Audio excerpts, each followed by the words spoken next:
YS కుటుంబంలో చిచ్చు పెట్టడానికి జరుగుతున్నటువంటి రాజకీయాన్ని 3 దశాబ్దాలుగా చూశారు.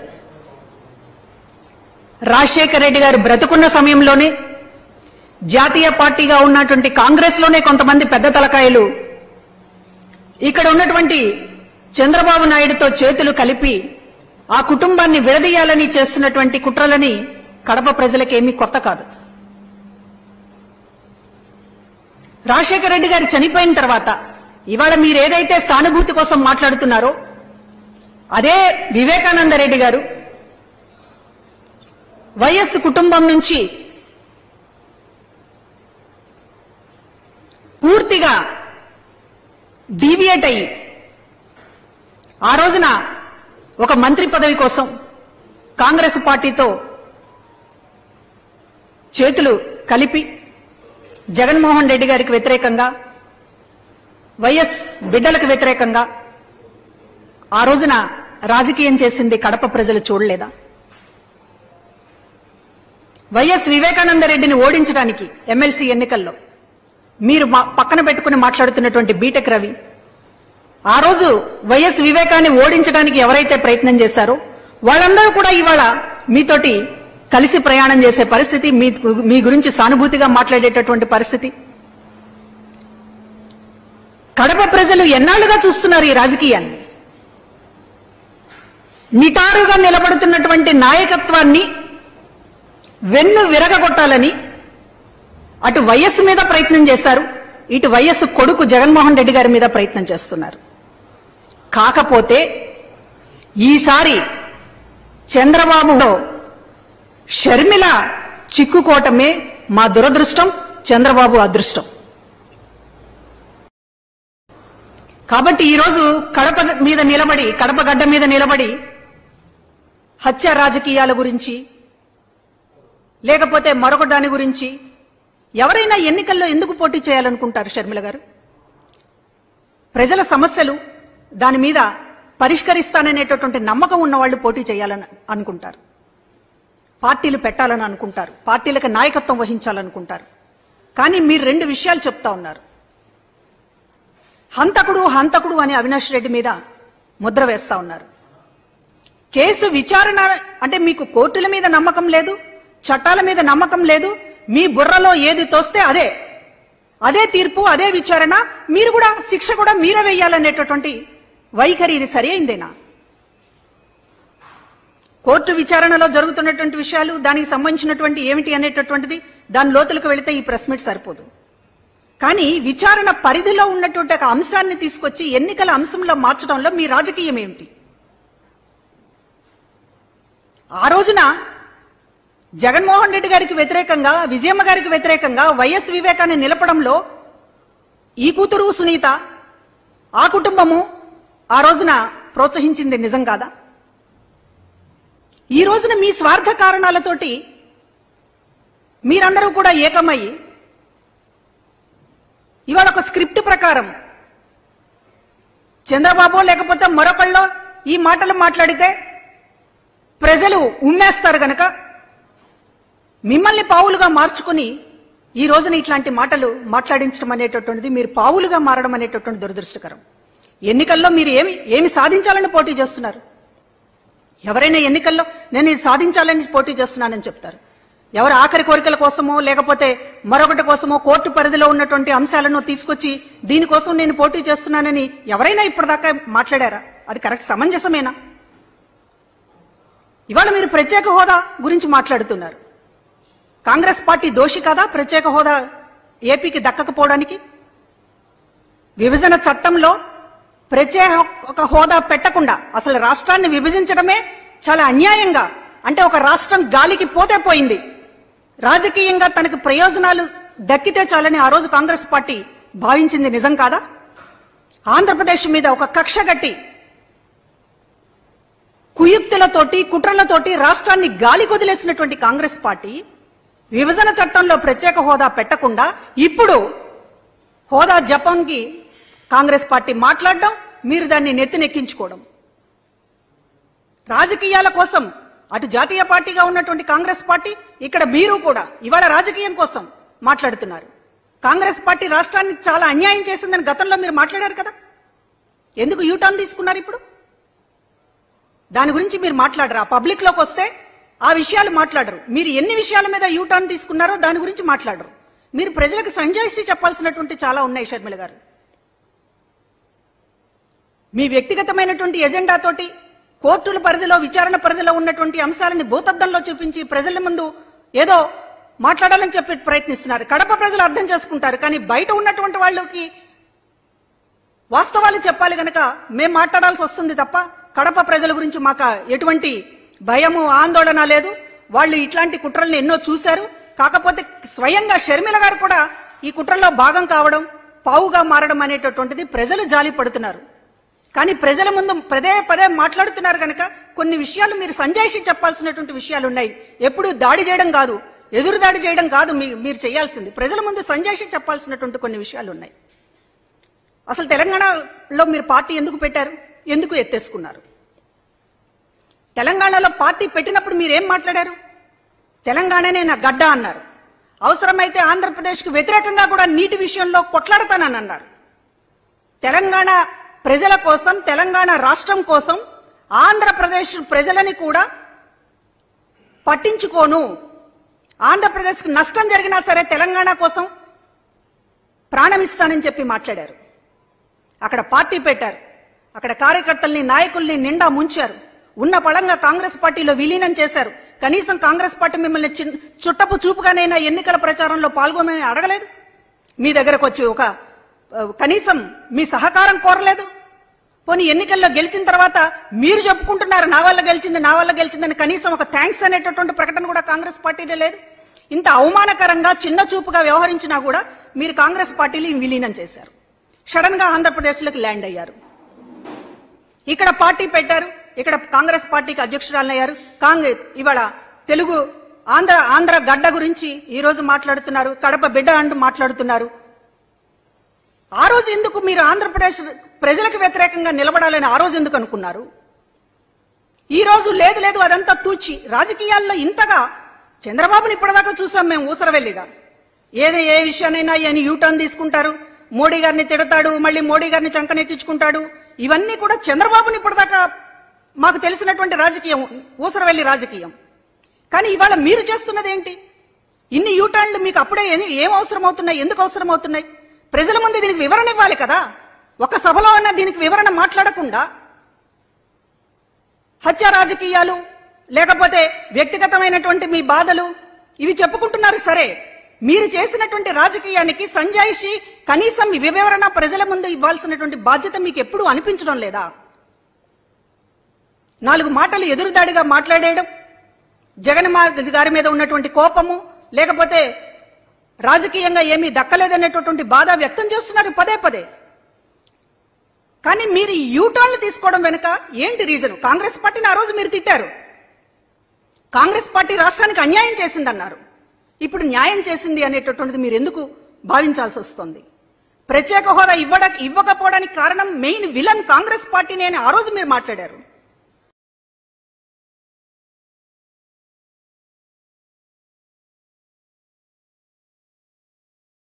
కానీ ఇవాళ ప్రత్యేక హోదా రావాలంటే కాంగ్రెసే అని చెప్పి మాట్లాడుతున్నారు. ఈ యూటర్న్ల వెనుక మీ ఉద్దేశం ఏంటి? అసలు మీరు ఏం రాజకీయం చేయదలుచుకున్నారు అనేటటువంటిది ప్రజల ముందు ఒక్కసారైనా సరే వివరణ, సంజాయిషి చెప్పండి దయచేసి. అంతే తప్ప ప్రతిసారి రాజకీయమే చేస్తాం. ఇప్పుడేమో అవినాష్ రెడ్డిని హంతకుడు అంటున్నారు. అవినాష్ రెడ్డి మీద దానికి కేసు విచారణలో ఉంది. నిజానిజాలు ఏమిటి అనేటటువంటిది ఇంకా తేలలేదు. మీరు కొన్ని అభిప్రాయాలను పట్టుకుని ఎవరైతే హంతకులు ఉన్నారో, ఎవరైతే వివేకానంద రెడ్డికి సంబంధించినటువంటి ఆయన ఓడించాలని, ఆయన రాజకీయాల్లో లేకుండా చేయాలని ప్రయత్నించారో వాళ్ళందరితో చేతులు కలుపుతా ఉన్నారు. మరో పక్కన అవినాష్ రెడ్డిని హంతకుడు అనేటటువంటి ముద్ర వేస్తున్నారు. ఎన్నికల సమయంలో ఒక మనిషిని, ఒక అభ్యర్థిని పట్టుకుని ప్రూఫ్స్ లేకుండా నిరాధారంగా హంతకుడు అనేటటువంటి ముద్రతోటి రాజకీయం చేయడం అంటే ఇది ఎంత పతనమైనటువంటి రాజకీయమో మీకు అర్థం కావడం లేదా? 2 రోజులు అయితే జగన్మోహన్ రెడ్డిని కూడా అంటారు మీరు. మాకేమీ అనుమానం లేదు. మీరు ఏ స్థాయిలో ఉన్నారనేటటువంటిది మాకు కూడా అర్థమవుతోంది. రేపు జగన్మోహన్ రెడ్డి గారిని కూడా అంటారు. ఎందుకంటే ఓడించమని మీరు పిలుపునిస్తున్నారు. షర్మిల గారు, సునీత గారు జగన్మోహన్ రెడ్డి గారిని ఓడించండి అని పిలుపునిస్తున్నారు. అటు చంద్రబాబు ఎజెండా అయినా, అటు కాంగ్రెస్ పార్టీ ఎజెండా అయినా, బీజేపీ ఎజెండా అయినా, జనసేన ఎజెండా అయినా జగన్మోహన్ రెడ్డి గారు అధికారంలో ఉండకూడదు. జగన్మోహన్ రెడ్డి గారిని ఓడించండి అనేటటువంటిది ఏ కారణం లేకుండా, ఏ కారణం చెప్పకుండా, అసలు మీరు చేస్తున్నటువంటి రాజకీయం ఏంటో ప్రజల ముందు ఏ సంజాయిషి ఇవ్వకుండా జగన్మోహన్ రెడ్డిని ఓడించండి అని పిలుపునిస్తున్నారంటే మీ ఎజెండా ఏంటో ప్రజలకు తెలియడం లేదా? వీళ్ళందరి ఆశయం జగన్మోహన్ రెడ్డి గారిని ఓడించడం అనేటటువంటిది. ఇవాళ దానికి జతగట్టి మీరు జగన్మోహన్ రెడ్డి గారిని ఓడించండి అనేటటువంటిది న్యాయమైన డిమాండ్ అనిపించడానికి రేపు ఆయన్ని కూడా హంతకుడు అంటారు మీరు. అందులో అనుమానం ఏం లేదు. 2 రోజులు ఆగితే అదే మీ నోటి నుంచి వచ్చేటటువంటి మాట. కానీ ఈ రోజున మీరు ప్రజల ముందు చెప్పాల్సినటువంటి విషయాలు ఉన్నాయి. దాన్ని బిడ్డగా నేను ఈ రాష్ట్రాన్ని బాగు చేయడానికి వచ్చాననేటటువంటి మాట్లాడుతూ ఉన్నారు. ఈరోజు వైఎస్ రాజశేఖర్ రెడ్డి గారి బిడ్డ చేస్తున్నటువంటి రాజకీయం చూసి నిజంగా అభిమానులు చాలా బాధపడుతూ ఉన్నారు. రాజశేఖర్ రెడ్డి గారి పేరు ఈ రోజు నిలబడి ఉందంటే కాంగ్రెస్ పార్టీ పుణ్యం కాదు. రాజశేఖర్ రెడ్డి గారి తరువాత 15 ఏళ్ల తర్వాత కూడా ఈ రోజు రాజశేఖర్ రెడ్డి గారిని గుర్తు పెట్టుకుంటున్నారు అంటే అది ఆయన కొడుకు జగన్మోహన్ రెడ్డి గారిని ఆయన పేరును నిలబెట్టినటువంటి పద్ధతి. ఒక పార్టీని పెట్టడమే కాకుండా కాంగ్రెస్ పార్టీ లాంటి ధీటుగా ఎదుర్కొని రాజశేఖర్ రెడ్డి గారు 2 అడుగులు వేస్తే జగన్మోహన్ రెడ్డి గారు 4 అడుగులు ముందుకేశారు అనేటటువంటిది, ఆ పేరుని, ఆ విగ్రహాన్ని ఈ రోజున ప్రజల మనసుల్లో చిరస్థాయిది. ఆ పేరుని, ఆ విగ్రహాన్ని ఈ రోజున ప్రజల మనసుల్లో చిరస్థాయిగా నిలిచింది అంటే దానికి కారణం జగన్మోహన్ రెడ్డి గారు తప్ప మీరు చేస్తున్నటువంటి రాజకీయం కాదు. మీరు చేస్తున్నటువంటి రాజకీయం రాజశేఖర్ రెడ్డి గారికి తలవంపులు తెచ్చేటటువంటి విధంగా ఉంది. రాష్ట్రాన్ని అసలు ఆంధ్రప్రదేశ్ అంటేనే గిట్టనటువంటి పార్టీ ఈ రోజున కాంగ్రెస్ పార్టీ. ఆంధ్రప్రదేశ్ పోతే పోయింది అనుకున్నారు కాంగ్రెస్ పార్టీ. ఈ రాష్ట్రం పోతే ఏంటి, తెలంగాణలో మన రాజకీయం ఉంటే చాలు అనేటటువంటి దానితో రాష్ట్రాన్ని అడ్డంగా విభజించి కనీసం ప్రత్యేక హోదాకి సంబంధించి కూడా విభజన చట్టంలో పెట్టాలి అనేటటువంటిది కూడా కాంగ్రెస్ పార్టీ పూర్తిగా మర్చిపోయి కాదు, విస్మరించి కావాలనే ఈ రాష్ట్రం బాగుపడకూడదనేటటువంటి ఒక కక్ష కట్టినటువంటి పార్టీకి ఇవాళ నాయకులుగా షర్మిల గారు మాట్లాడుతున్నటువంటి పద్ధతి అత్యంత బాధాకరంగా ఉంది. అంటే రాజకీయాల కోసం మీరు ఏమైనా చేస్తారా? ఆంధ్రప్రదేశ్ ప్రజలకు కూడా వ్యతిరేకంగా మాట్లాడడానికి సిద్ధమై ఈ రోజు ప్రత్యేక హోదా జపం చేస్తా ఉన్నారు. గురించి కాంగ్రెస్ పార్టీ గొప్పదనాన్ని గురించి మీరు మాట్లాడుతుంటే నిజంగా చాలా మంది గుండె ముక్కలైపోయింది. రాజశేఖర్ రెడ్డి గారిని ఎఫ్ఐఆర్ లో పెట్టినటువంటి పార్టీ, చార్జ్ షీట్ లో పెట్టినటువంటి పార్టీ, ఆయన చనిపోయిన తర్వాత చార్జ్ షీట్ లో ఒక నిందితుడిగా, ఒక అవినీతి పరుడుగా కాంగ్రెస్ పార్టీ రాజశేఖర్ రెడ్డి గారిని చిత్రించేటటువంటి ప్రయత్నం చేసినటువంటి పార్టీ. జగన్మోహన్ రెడ్డి గారిని 16 నెలల పాటు జైల్లో ఉండి కనీసం బెయిల్ కూడా పొందకూడదు అని ఎక్కడా కూడా దేశంలో ఎవరు కూడా అన్ని నెలల పాటు జైల్లో ఉన్నటువంటి పరిస్థితి లేదు. బెయిల్ అనేటటువంటి ఒక హక్కుగా అందరికీ వచ్చేటటువంటి పరిస్థితి. కానీ 16 నెలల తర్వాత కూడా జగన్మోహన్ రెడ్డి గారు బయటికి రాకూడదని ఉచ్చు పనినటువంటి కాంగ్రెస్ పార్టీ, ఇవాళ ఆ కాంగ్రెస్ పార్టీ మీకు గొప్పదిగా రాష్ట్రానికి అన్యాయం చేసిన పార్టీ, వైఎస్ కుటుంబానికి అన్యాయం చేసిన పార్టీ, సాక్షాత్తు వైఎస్ రాజశేఖర రెడ్డి గారిని నిందితుడిగా చేర్చినటువంటి పార్టీని మీరు సమాధి దగ్గర పొగుడుతూ అభ్యర్థుల్ని ప్రకటిస్తూ ఉంటే నిజానికి ఊసరవెల్లి కూడా సిగ్గుపడుతోంది షర్మిల గారు మిమ్మల్ని చూసి. మీరు క్లారిటీగా మీరు చెప్పాల్సినటువంటి విషయాలు ఉన్నాయి. మాట్లాడితే మైకు ముందు 4 తిట్లు తిట్టడం, జగన్మోహన్ రెడ్డి గారి మీద ద్వేషాన్ని వెళ్ళగక్కడం తప్ప మీరు ఎందుకు రాజకీయాన్ని ఇన్ని యూటర్న్లు తీసుకున్నారు? ఎందుకు మీరు ఊసరవెల్లిలా ప్రతి అడుగులోనూ మాట మారుస్తూ ఉన్నారు? తెలంగాణలో ఏం ఆశించి వెళ్లారు? ఎందుకు అక్కడ ప్యాకప్ చేసుకున్నారు? ఇక్కడ ఎందుకు పార్టీని ఓపెన్ చేశారు? ఇవాళ ప్రత్యేక హోదాకి సంబంధించి మాట్లాడేటటువంటి అర్హత కాంగ్రెస్ పార్టీకి ఉందా? గతంలో మీరు కాంగ్రెస్ పార్టీని తిట్టినటువంటి మాటలకు వివరణ ఏంటి?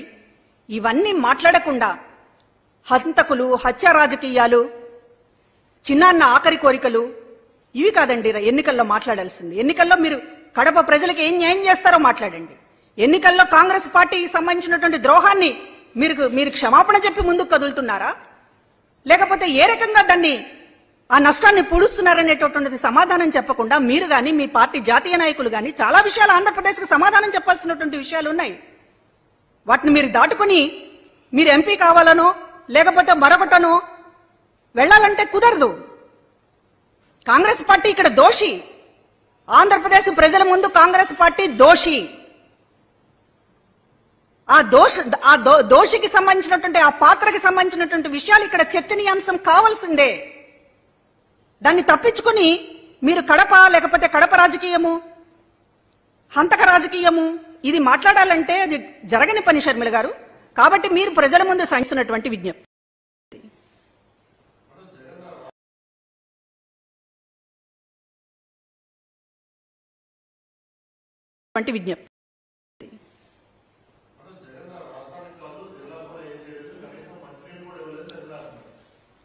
కడప ప్రజలకి ఎవరు ఏం చేశారో తెలుసు. ఈ రోజున చెయ్యకపోతే రాష్ట్రంలో మొత్తం కూడా స్థానిక సంస్థల ఎన్నికల నుంచి ఇప్పటిదాకా కూడా వేలాది మంది ప్రజల అభిమానాన్ని చూరగొంటున్నటువంటి నాయకుడిగా జగన్మోహన్ రెడ్డి గారు ఇవాళ చరిత్రలో నిలిచిపోతున్నారు. చూస్తున్నారు, మీరు కూడా చూస్తున్నారు. ఇవాళ బస్ యాత్రల ఎండలో 3-4 గంటల పాటు ఆయన రాక కోసం ప్రజలు ఎదురు చూస్తున్నారంటే గుండెల్లో ఎంత అభిమానం లేకపోతే అది సాధ్యమవుతుంది? ఇవాళ మీరు కుటుంబ సభ్యులుగా మీకున్నటువంటి వ్యక్తిగతమైనటువంటి ఎజెండాలతో ఆయన మీద 4 తిట్లు తిట్టేసి ఆయన చాప్టర్ని ఏదో క్లోజ్ చేద్దామని మీరు అనుకోవచ్చు. కానీ ఇక్కడ కాపాడుకోవడానికి ప్రజలు సిద్ధంగా ఉన్నారు. ఖచ్చితంగా చేస్తాం. ఎన్నికల నిబంధనలకు ఇది పూర్తిగా విరుద్ధమైనటువంటి ప్రచారము. ఒక అభ్యర్థిని పట్టుకుని ఆధారాలు లేకుండా హంతకుడని మాట్లాడుతున్నారు అంటే ఇది ఎన్నికలకి ప్రజాస్వామ్యానికి పూర్తిగా భిన్నమైనటువంటి విరుద్ధమైనటువంటి విషయము.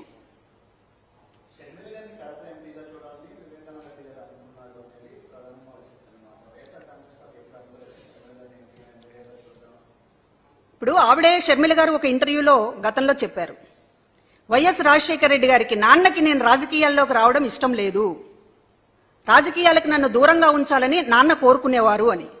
నాన్న రాజకీయాలకి దూరంగా ఉండాలని రాజశేఖర రెడ్డి గారు కోరుకున్నారు, చిన్నాన్నేమో ఈవిడ ఎంపీ కావాలని కోరుకున్నారు. ఇంత విరుద్ధమైనటువంటి కోరికలు అంటే నాన్నని గౌరవిస్తారా, చిన్నాన్నని గౌరవిస్తారా? ఏంటి రాజకీయం?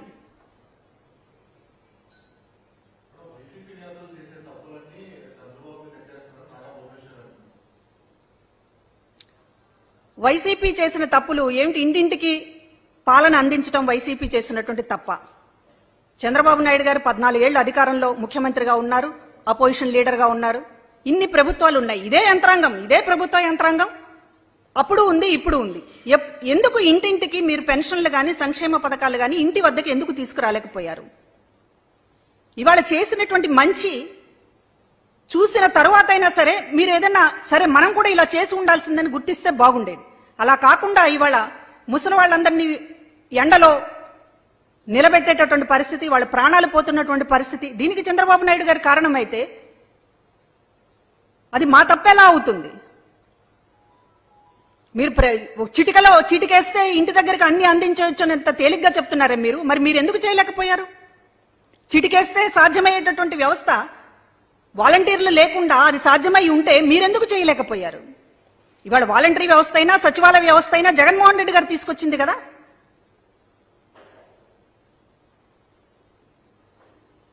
ఇంకా